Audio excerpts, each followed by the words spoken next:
মন্দিরের সামনে থেকে মানে বাইরে থেকে যখন আমরা দেখছিলাম তখন মনে হচ্ছিল যেন ফাঁকা আছে, তো তাড়াতাড়ি গিয়ে পুজোটা হয়ে যাবে। তো ভিতরে গিয়ে দেখি না, বেশ একটু ভিড়ভাট্টা হয়ে আছে।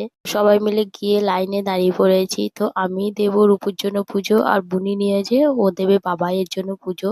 আর মানে লাইনে দাঁড়িয়ে থেকে পুজো দিতে কিন্তু খুব ভালো লাগে। গিয়েই যে পুজো হয়ে যায় সেটাও কিন্তু মন পোষায় না। মানে ঠাকুর আমাদের পরীক্ষা নেয় অনেক সময়, তো সেই হিসাবে কষ্ট না করলে কিন্তু কোনো জিনিসটাই কোনো দিনের জন্যই পাওয়া যায় না।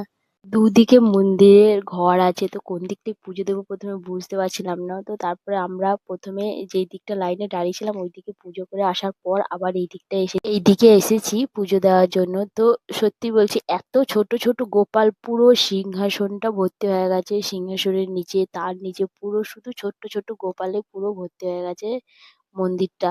ঘরটার দিকে তাকালেই তোমরা শুধু ছোট ছোট গোপাল দেখতে পাবে, মানে পুরো ঘরটা গোপালে ভরা আছে। মানে কি বলবো, এত সুন্দর লাগছে দেখতে।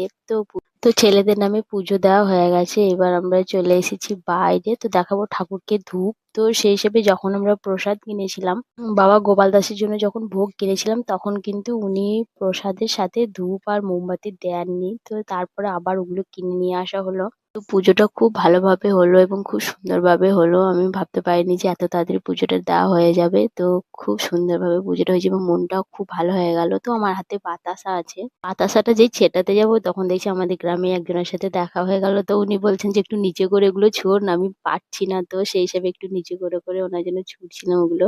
দেখো সবাই মিলে কুড়োতেও লেগেছে বাতাসা।